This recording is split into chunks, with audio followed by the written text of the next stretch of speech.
А это что у вас? У меня сейчас семинар будет. Так еще же не включи. Ну, включил уже. Все можно выключить. Нормально. Надо было спросить, коллеги, как слышно звук. Сейчас спрошу. Уважаемые коллеги, добрый день. Обозначьтесь, пожалуйста, вас слышно? Меня слышно? Спасибо. Скоро начнем.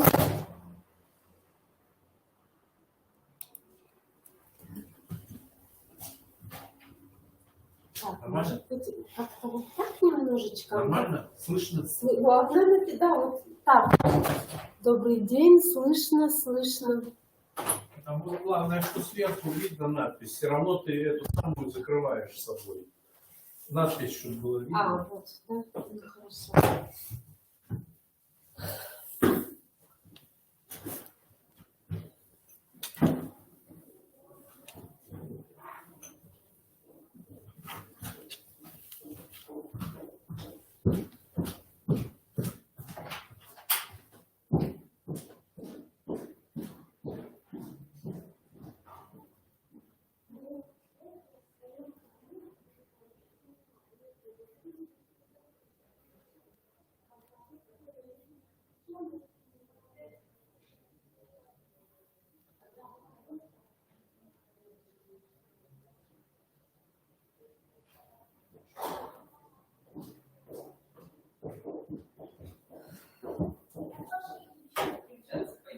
Что я, у меня сегодня семинар.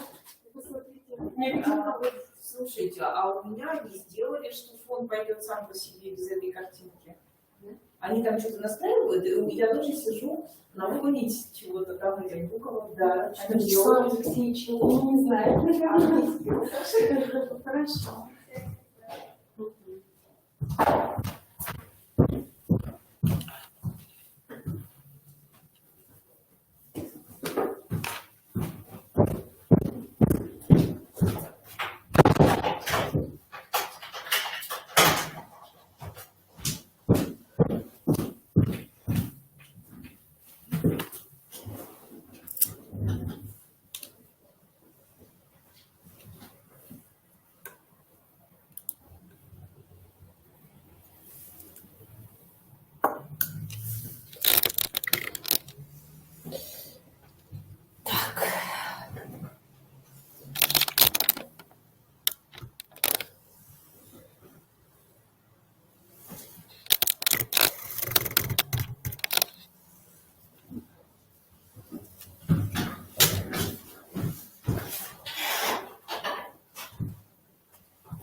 Ну что, добрый день, уважаемые коллеги.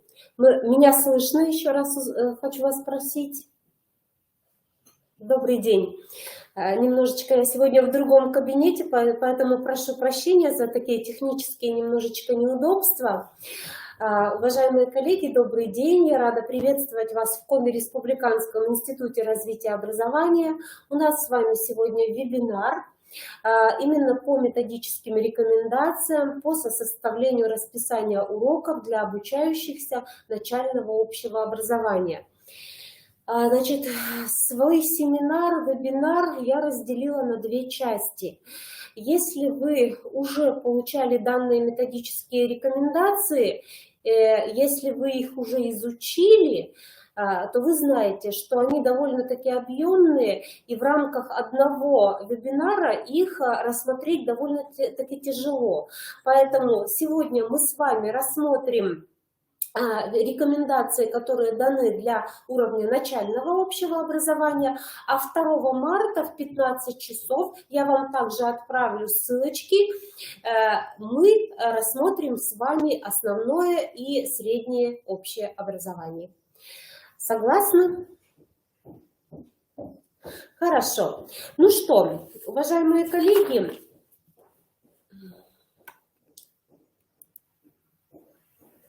Презентацию хорошо видно?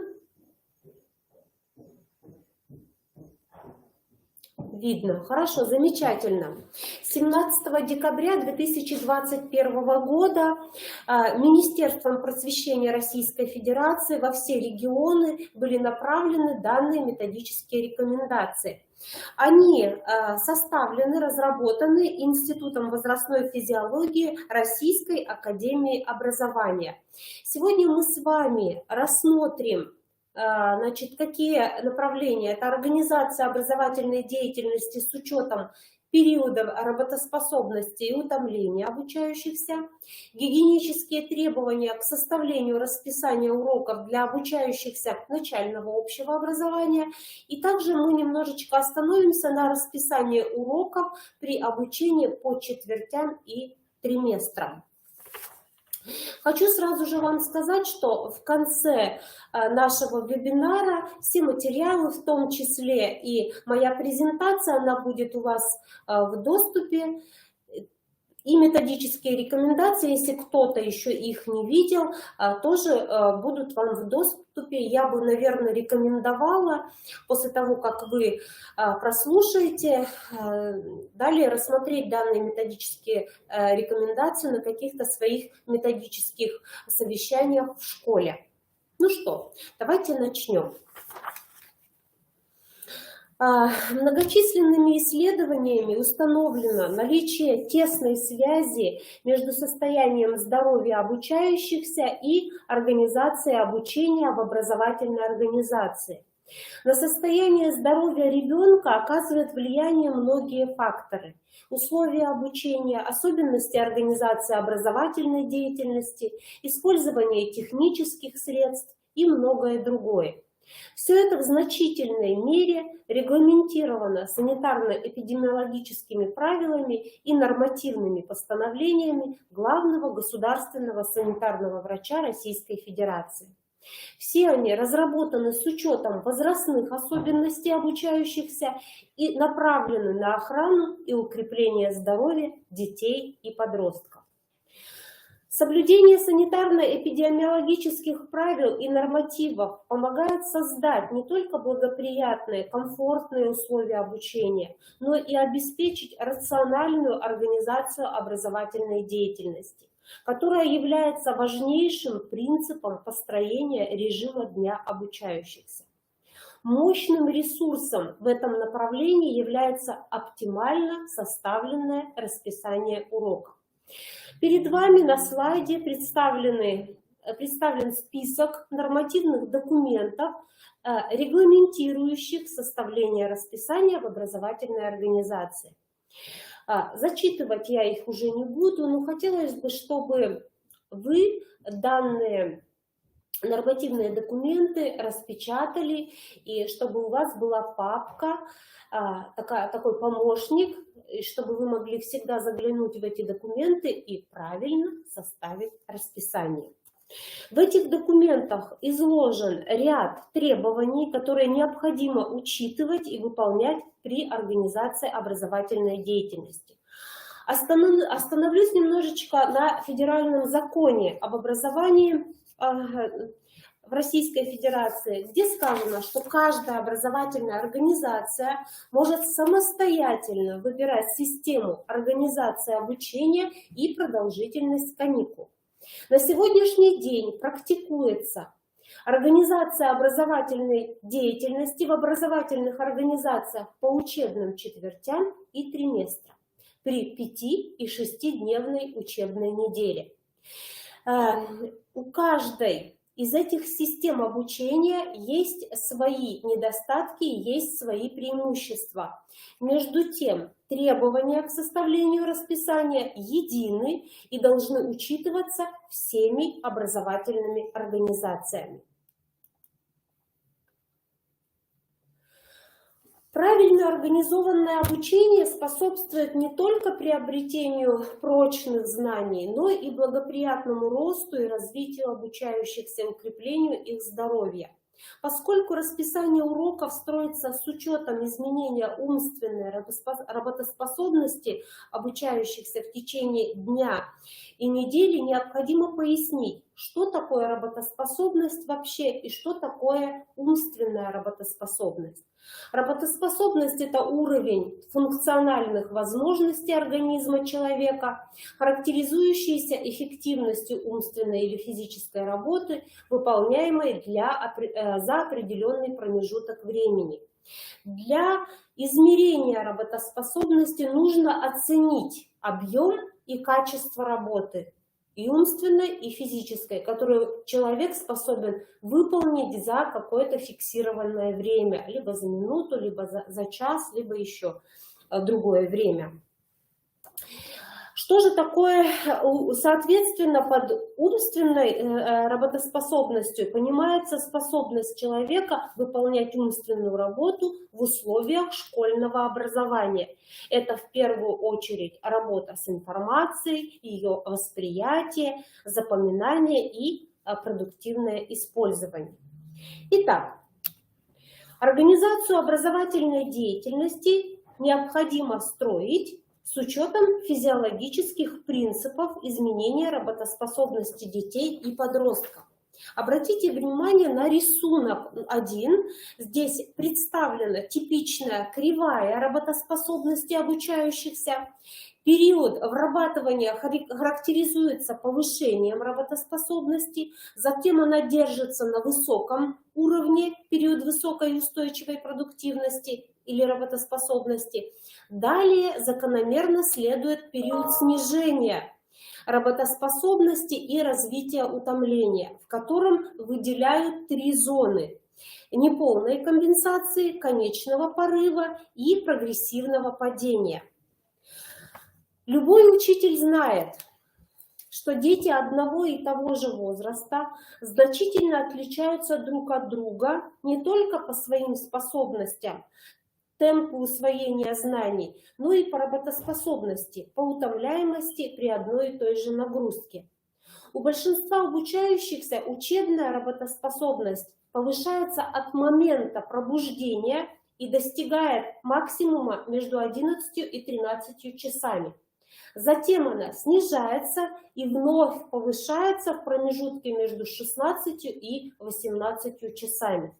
У обучающихся 1-4 классов наиболее высокая работоспособность отмечается на 2 и 3 уроке. Следует учесть, что при чрезмерно интенсивной работе у обучающихся снижение работоспособности начинается уже со 2 урока, а на 3 уже наблюдается резко выраженное утомление. Из этих закономерностей следует, что начало урока, учебных недель, четверти или учебного года должно быть облегченным, так как продуктивность труда обучающихся в этот период снижена. Повышенные требования к обучающимся можно предъявить по завершению периода врабатывания, когда работоспособность достигла наиболее высокого уровня. В это время целесообразно излагать новый материал, сложный учебный материал и давать контрольные работы. Наибольший объем нагрузки – это учебные занятия, факультативные занятия, кружковая работа и другое – должен планироваться в середине учебной недели, четверти и года. От чего же зависит продолжительность отдельных периодов работоспособности? От очень многих и разнообразных причин. И первый такой фактор – это возраст. Чем младше ребенок, тем продолжительнее врабатывание. Короче период оптимальной работоспособности. Более четко выражен период компенсации и более резко проявляется утомление. Так, например, период вырабатывания детей 5-6 лет составляет 5-6 минут, а оптимума 10 минут. У 6-7-летних детей период вырабатывания сокращается до 1,5 минут, а оптимума удлиняется до 15-17 минут. Об этом вы можете прочитать в в рекомендациях гигиена детей и подростков, которая была выпущена в 2008 году. Следующий фактор – это состояние здоровья. У детей с хроническими заболеваниями и особенно у детей и длительно болеющих детей, как правило, отмечается низкая и неустойчивая работоспособность. Удлинение периода вырабатывания, сокращение периода оптимальной работоспособности и, соответственно, быстрое наступление утомления. Еще один фактор – это функциональная зрелость организма, функциональные возможности ребенка. Так, функциональная зрелость мозга определяет возможности ребенка к организации произвольной деятельности и внимания, продолжительность обрабатывания и в конечном итоге эффективность работы. Кроме того, существенным фактором, определяющим работоспособность, причем не только умственную, но и физическую, относятся различные компоненты образовательной среды. Это условия, в которых реализуется образовательный процесс, включая личностные особенности конкретного педагога. Если условия и организация работы или требования, предъявляемые к ребенку, не соответствуют его функциональным возможностям, удлиняется период вырабатывания, сокращается период оптимальной работоспособности и резко наступает утомление. В онтогенезе ребенка выделяются два критических периода. Первый – это начало обучения 6-7 лет, и второй период – это период полового созревания 11-14 лет. Эти периоды в силу физиологических перестроек в организме и изменением социального статуса ребенка отличаются низкой или неустойчивой работоспособностью, выраженным напряжением и резким развитием утомления. Основные нагрузки в образовательной организации ребенок испытывает на уроке, традиционной форме организации образовательной деятельности. В связи с этим гигиенические регламентации урока должны быть уделено серьезное внимание. Поэтому необходимо чередовать во время урока различные виды учебной деятельности, за исключением контрольных работ. Средняя непрерывная продолжительность различных видов учебной деятельности обучающихся – это чтение с бумажного носителя, письмо, слушание, опрос и так далее – в первых-четвертых классах не превышает 7-10 минут.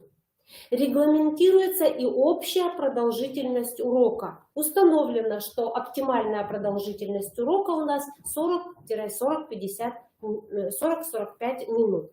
Это продолжительность интенсивной интеллектуальной деятельности и взрослого человека тоже. Конечно же, в первых классах и в классах компенсирующего обучения урок должен быть меньшей продолжительностью. На начало учебного дня еще высока работоспособность обучающихся. Следует ставить предметы, основанные на вербальном, словесном преподавании. Это русский язык, литература, математика, другие предметы. К концу учебного дня, когда уже снижается продуктивность работы, полезно в расписание включать те уроки, которые основаны на предметном, образном, конкретном восприятии, что существенно легче, чем восприятие речи. Ну, например, рисование, черчение. Уроки, требующие большого умственного напряжения, сосредоточенности и внимания, не следует проводить в часы наименьшей работоспособности, то есть на первом уроке, когда происходит врабатывание, и на последнем уроке, когда уже развилось утомление. Трудность – это объективное свойство урока, включающее конкретный объем знаний, умений, навыков, которые должен усвоить ученик. Интенсивность урока.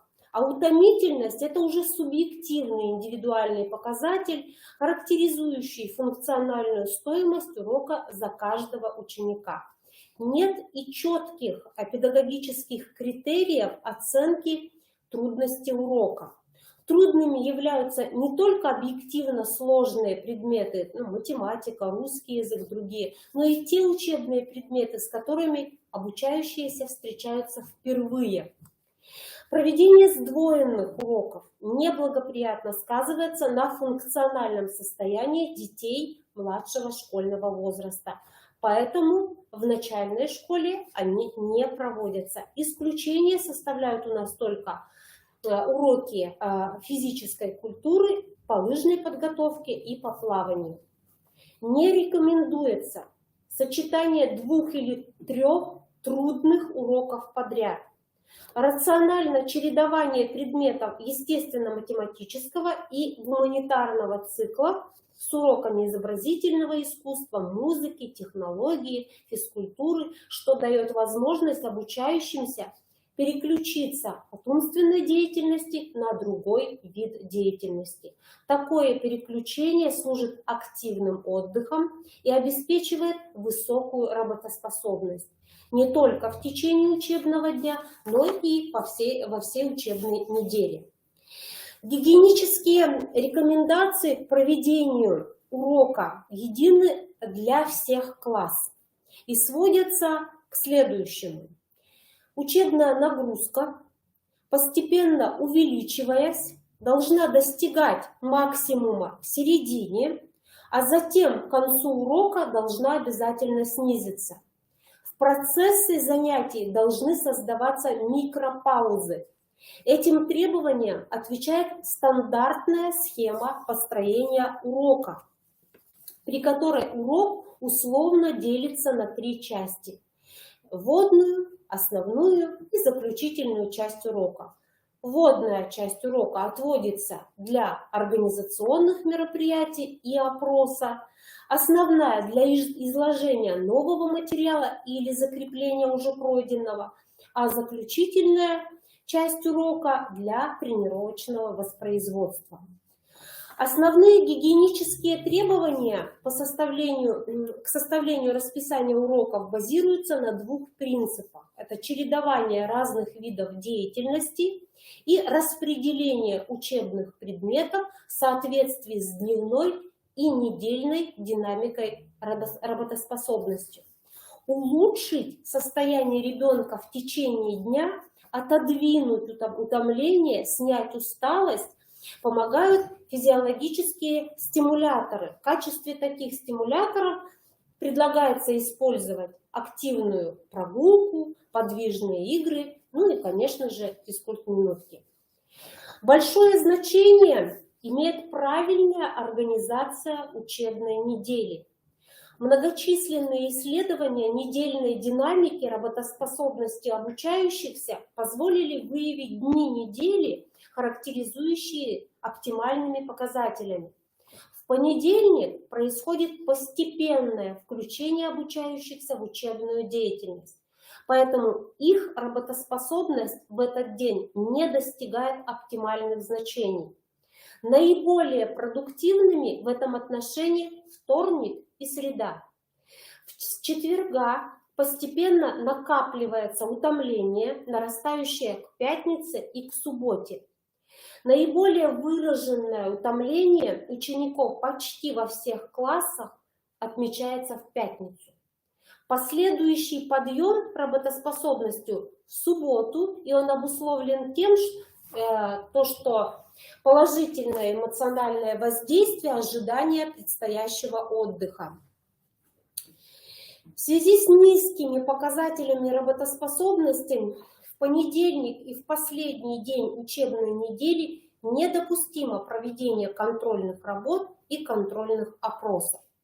Наиболее трудные и утомительные для каждого возраста предметы следует располагать в расписании урока в дни недели, характеризующиеся высокой работоспособностью. К сожалению, в школьной практике это положение нередко нарушается.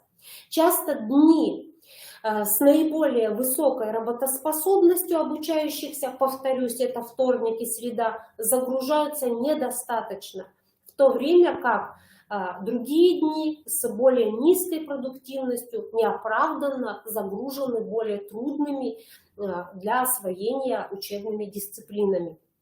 При составлении расписания не рекомендуется ставить в один и тот же день уроки по предметам, требующим большой затраты времени на подготовку домашних заданий.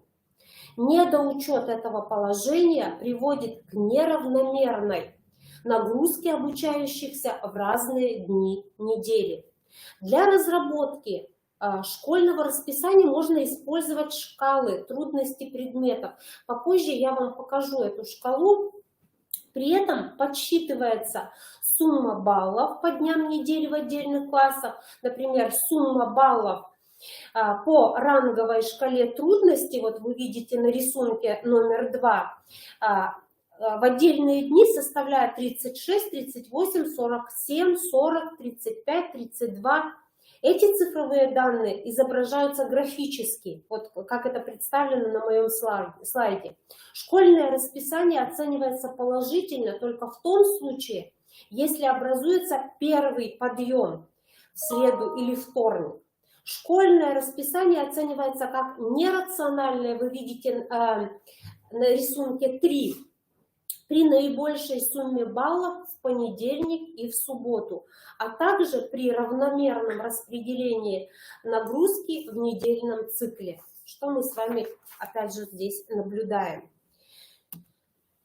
Высоким уровнем психоэмоционального напряжения характеризуются проверочные или диагностические работы. В связи с этим их количество и организация регламентируются рекомендациями для системы общего образования по основным подходам к формированию графика проведения оценочных процедур в общеобразовательных организациях в 2021-2022 учебном году. В соответствии с этим документом рекомендуется проводить оценочные процедуры по каждому предмету в одной параллели классов не чаще одного раза в 2,5 недели. При этом объем учебного времени, затрачиваемый на проведение оценочных процедур, не должен превышать 10% от всего общего объема учебного времени, отводимого на изучение данного учебного предмета в данной параллели в текущем учебном году. Второе. Не проводить оценочные процедуры на первом и последнем уроках, за исключением учебных предметов, по которым проводится не более одного урока в неделю. Причем этот урок является первым или последним в расписании. Третье. Не проводить для обучающихся одного класса более одной оценочной процедуры в день. Вы со мной, наверное, согласитесь, что у нас бывает в один день несколько оценочных процедур у наших обучающихся, что, естественно, вызывает, опять же, утомление у наших детей. Следующее. Исключить ситуации замещения полноценного учебного процесса в соответствии с образовательной программой многократным выполнением однотипных заданий конкретной оценочной процедуры, проведение предварительных контрольных или проверочных работ непосредственно перед планируемой датой проведения оценочной процедуры. Однако резкое падение работоспособности и утомительность урока не всегда связаны с его трудностью. Многое зависит от уровня и методики преподавания, квалификации учителя, подготовленности ученика. На одном и том же уроке разные дети утомляются по-разному, так как у каждого ребенка есть свои индивидуальные особенности. Так как же нам оценить утомляемость урока? И можно ли построить урок так, чтобы он был менее утомительным? Учитель практически не имеет критериев оценки утомительности урока. Педагогически и физиологически правильно построенный урок должен способствовать высокой работоспособности и не приводить к значительному утомлению. Значит, в каких работах, какие рекомендации вы можете почитать, чтобы еще больше узнать об утомительности урока? Это работы Дубровинской, Фарбера, Безруких и Громбаха. Каждый урок оценивается по 3 основным параметрам. Это трудность характера мыслительной деятельности, это насыщенность, число видов учебной деятельности, элементов урока, которыми были заняты обучающихся. Ну и также характеристика эмоционального состояния обучающихся. Анализ функционального состояния организма ребенка и его утомления показал, что утомительность урока определяется не только каким-то одним фактором, то есть сложностью урока или, например, эмоциональностью, а неким сочетанием, совокупностью 3 основных факторов. Это и трудность, и насыщенность учебными элементами, и в то же время эмоциональность. Конечно, составителю расписания уроков невозможно учесть все обилие частных случаев. Однако приоритет интересов обучающихся, забота о сохранении их работоспособности, а значит и их здоровья, зачастую выпадают из поля зрения администрации, когда идет непростая работа по составлению расписания школьных уроков. Гигиена детей и подростков располагают убедительными доказательствами того, как страдает не только самочувствие и работоспособность обучающихся, но еще и страдает их успеваемость, когда расписание занятий не учитывает трудоемкость учебных предметов. Итак, распределение учебной нагрузки в течение недели должно строиться таким образом, чтобы наибольший ее объем приходился на середину недели. Это мы с вами хорошо усвоили, когда работоспособность растает. В эти дни в школьное расписание следует включить либо наиболее трудные предметы, либо средние и легкие по трудности предметов, но в большем количестве, чем в остальные дни. Важным фактором утомления Важным фактором профилактики утомления является достаточный уровень двигательной активности обучающихся. В режиме дня современных обучающихся преобладают виды деятельности с высокой статической нагрузкой. Одно из средств нормализации двигательной активности и состояния здоровья обучающихся – это, конечно же, уроки физкультуры в образовательных организациях. Хорошо известно, что правильная, обратите внимание, да, оптимальная продолжительность урока также у нас 40-45 минут. А в начальных классах, да, обращаю внимание, что сдвоенные уроки физкультуры не проводятся, да, за исключением лыж и плавания. Хорошо известно, что правильно организованная двигательная активность – это важнейший фактор формирования здорового образа жизни и укрепления здоровья не только детей, но и всего человечества, да, в любом возрасте. Это тем более справедливо по отношению к детям, подросткам, для которых процессы роста и развития являются тем фоном, на котором воздействие адекватной двигательности, активности очень значимо. Специальными исследованиями доказано, что урок физкультуры только 40-45 минут, сдвоенных уроков не может быть. Каждому обучающемуся для обеспечения необходимого ежедневного объема двигательной активности, кроме уроков физической культуры, нужен определенный комплекс неурочных занятий. Существует немало форм оздоровительных занятий, которые могут включаться в режим дня обучающихся.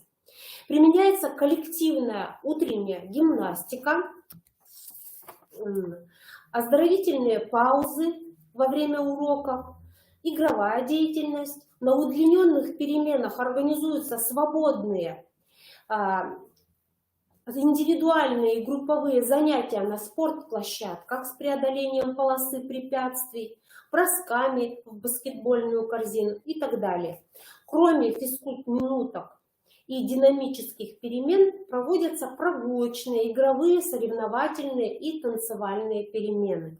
Если ребенок не перегружен, имеет возможность заниматься физкультурой в спортивном зале, подвижными играми на воздухе, то у такого ребенка гораздо больше шансов сохранить свое здоровье. Таким образом, для рациональной организации образовательной деятельности, в том числе и при составлении расписания уроков для обучающихся начального общего образования, необходимо учитывать целый комплекс факторов. Первое – это возрастные функциональные возможности организма детей. Второе – это особенности дневной и недельной динамики работоспособности. Также шкалы трудностей предметов и чередование разных видов деятельности. Это позволит создать более комфортные условия для обучения в школе, оптимизировать образовательную деятельность обучающихся и тем самым минимизировать школьные риски для их здоровья и повысить эффективность обучения. А теперь мы с вами подробно остановимся на требованиях и рекомендациях по организации образовательного процесса, которые взаимосвязаны с вопросами составления расписания для обучающихся начального общего образования. Для профилактики переутомления обучающихся годовой календарный учебный план необходимо составить так, чтобы периоды учебного времени и каникул были распределены равномерно. Учебные занятия должны начинаться не ранее 8 часов. На сегодняшний день часть образовательных организаций, к сожалению, работает в 2 смены, но необходимо помнить, что независимо от типа образовательной организации и режима его работы, обучение первоклассников и классов и тех обучающихся, которые учатся в классах, дети с ограниченными возможностями здоровья, учатся только в первую смену. Обучение в 3 смены в общеобразовательных организациях не допускается. Длительность урока для первоклассников должна быть не более 35 минут в первом полугодии, это сентябрь-декабрь, и не более 40 минут во втором учебном полугодии. Продолжительность урока во 2-4 классах не должна превышать 45 минут. Длительность учебной недели для первоклассников не должна превышать 5 дней.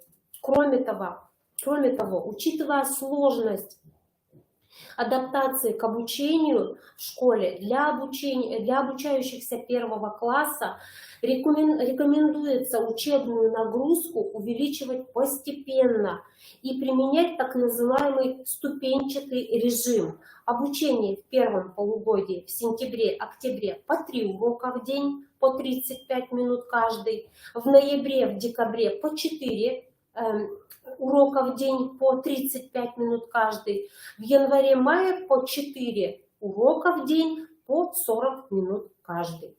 В середине учебного дня организуется динамическая пауза продолжительностью не менее 40 минут.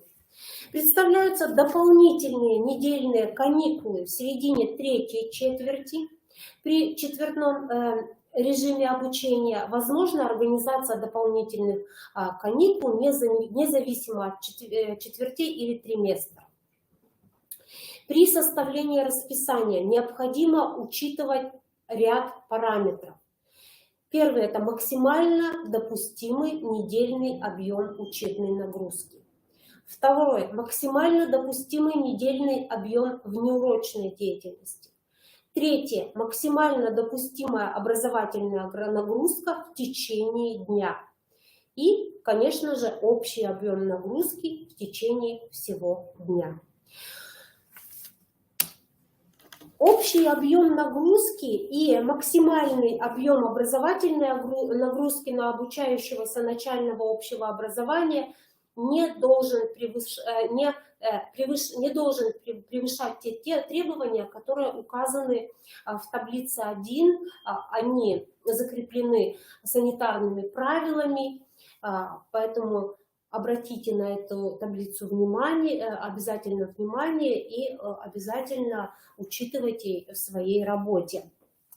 Особое место в режиме учебного дня занимает внеурочная деятельность, длительность которой не должна превышать 10 академических часов в неделю. Важно помнить, что даже на уровне начальной школы часы, отведенные на внеурочную деятельность, должны быть организованы в формах отличных от урочных, предусматривающих проведение общественно полезных практик, исследовательской деятельности, реализации образовательных проектов, экскурсий, походов, соревнований, посещения театров, музеев и иные формы. Недопустимо использовать часы внеурочной деятельности на организацию дополнительных занятий по учебным предметам. Нормируется не только объем недельной образовательной нагрузки, но и продолжительность дневной суммарной образовательной нагрузки на обучающихся.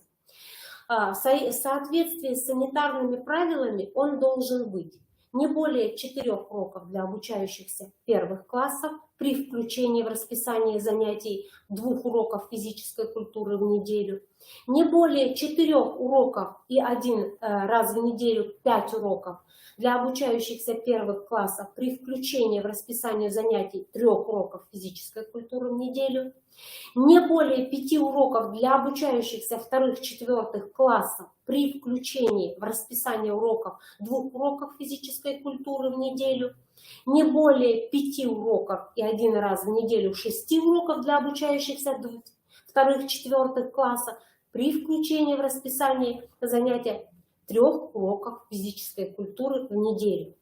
Факультативные занятия и занятия по программам дополнительного образования планируют на дни с наименьшим количеством обязательных уроков. Между началом факультативных дополнительных занятий и последним уроком обязательно необходимо организовать перерыв продолжительностью 20 минут. Чрезвычайно важно помнить не только о количественных показателях учебной нагрузки, но и о ее структуре и содержании. В этом плане большое значение в плане профилактики утомления имеет грамотно составленное по содержанию расписание уроков. При его составлении необходимо учитывать динамику дневной и недельной умственной работоспособности обучающихся и шкалу трудностей учебных предметов. Вы видите, она представлена у меня на слайде. Поэтому в расписании уроков для обучающихся первых классов наиболее трудные предметы должны проводиться на 2-м уроке. Для обучающихся 2-4 классов на 2-м и 3-м уроках.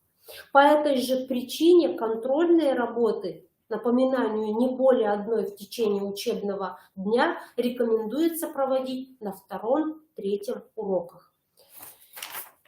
Для предупреждения переутомления и сохранения оптимального уровня работоспособности в течение недели обучающиеся должны иметь облегченный учебный день. Это четверг. Занятия физической культурой рекомендуется предусматривать в числе последних уроков. При организации образовательной деятельности предусматривается введение в режим дня физкульт-минуток во время занятий, гимнастики для глаз и, конечно же, обеспечение контроля за осанкой обучающихся, особенно во время письма, рисования и так далее. Для увеличения двигательной активности обучающихся рекомендуется в учебные планы включать предметы двигательно-активного характера.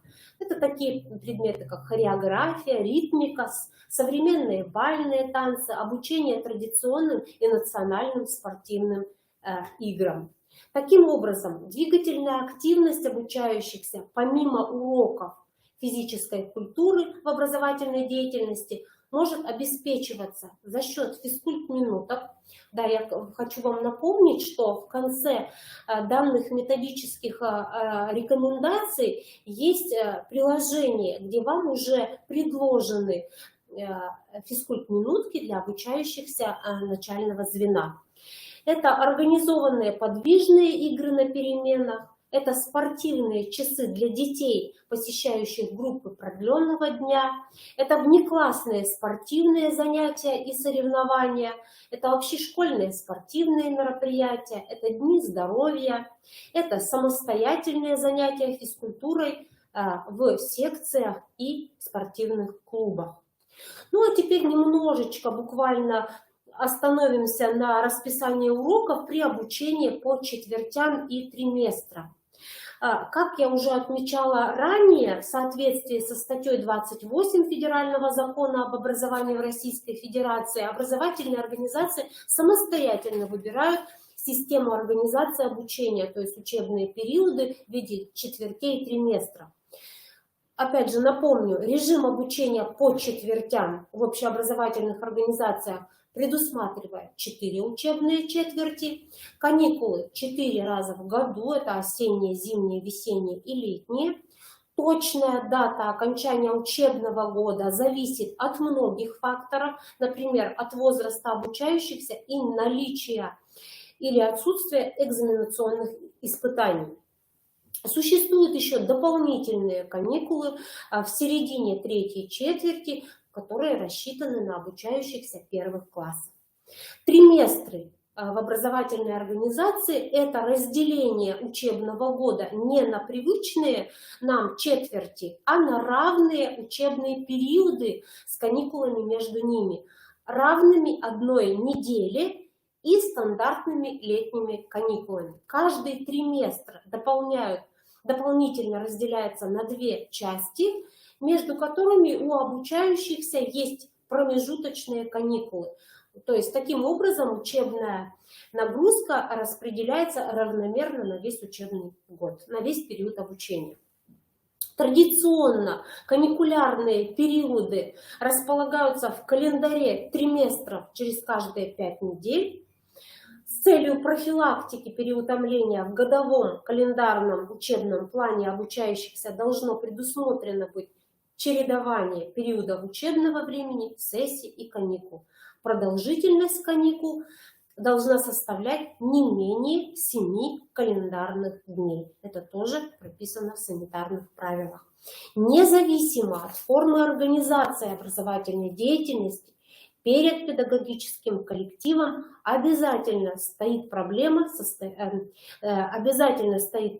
составления расписания уроков. Задача, я понимаю, я думаю, что, наверное, жалко, что я не вижу вас, было бы интереснее пообщаться с вами, наверное, очно, чем видеть свою голову в экране. Но я надеюсь, что когда-то так мы и будем встречаться.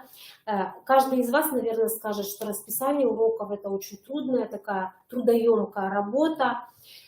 Конечно же, в основе разработки расписания лежит учебный план образовательной организации. Помимо этого, необходимо знать и принимать во внимание еще целый ряд факторов. Это количество классов, это наличие необходимого числа педагогов и их учебная нагрузка, это наличие и оборудование кабинетов и еще многое-многое другое. Все эти факторы будут вносить элемент индивидуальности уже для каждой образовательной организации. И все эти факторы, безусловно, должны быть учтены каждой образовательной организации. Вот на следующем слайде я вам еще представила из этих же методических рекомендаций список литературы, которую вы можете почитать, когда будете вновь ну, теперь уже, наверное, перед новым учебным годом составлять расписание уроков.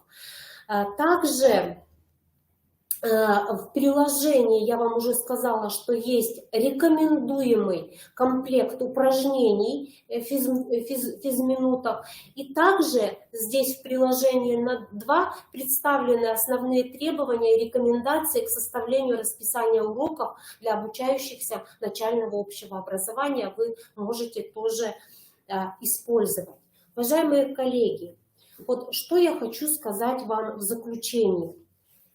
Хочу еще раз подчеркнуть, что расписание уроков каждой образовательной организации имеет элемент уникальности, так как качественное и количественное наполнение конкретным содержанием зависит от целого комплекса факторов. Это и содержание учебного плана образовательной организации, включающая не только обязательную часть, но и часть, формируемую участниками образовательных отношений, число параллелей классов, наличие необходимого количества педагогов по всем преподаваемым учебным предметам.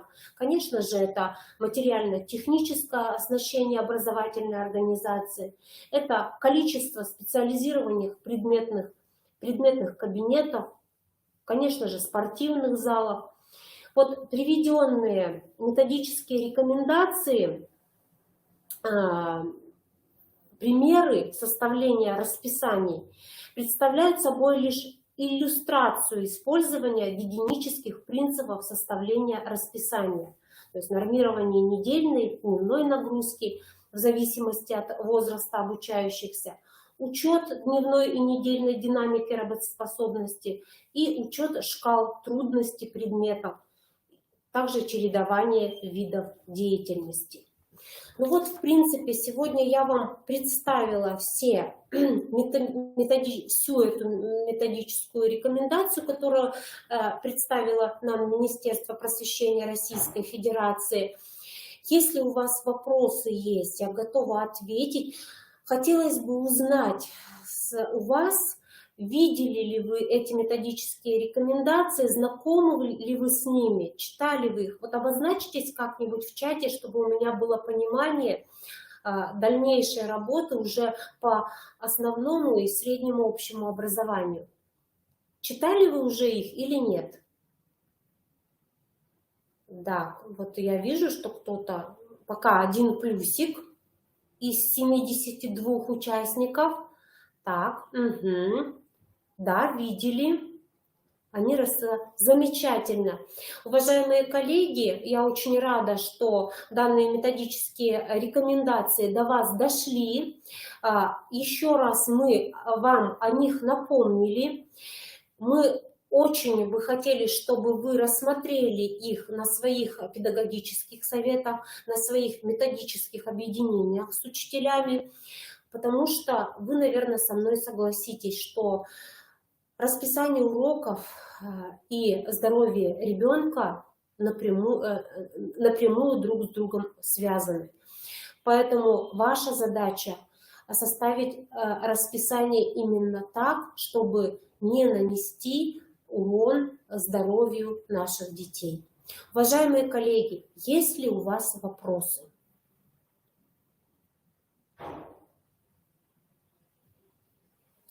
Если вопросы появятся, вы напишите, пожалуйста, в чате, либо у нас есть раздел «Вопросы», также вы можете написать свой вопрос так.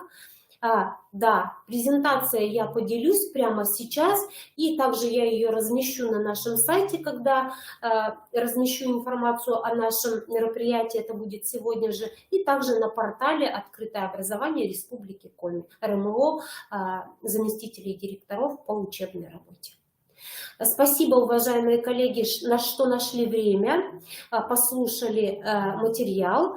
Ну, а вам я желаю здоровье, конечно же, сейчас очень актуально. Ну и мы с вами встречаемся, получается, 2 марта в 15 часов. Ссылочки я отправлю вам во все образовательные организации. До скорой встречи. Спасибо вам.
доступ.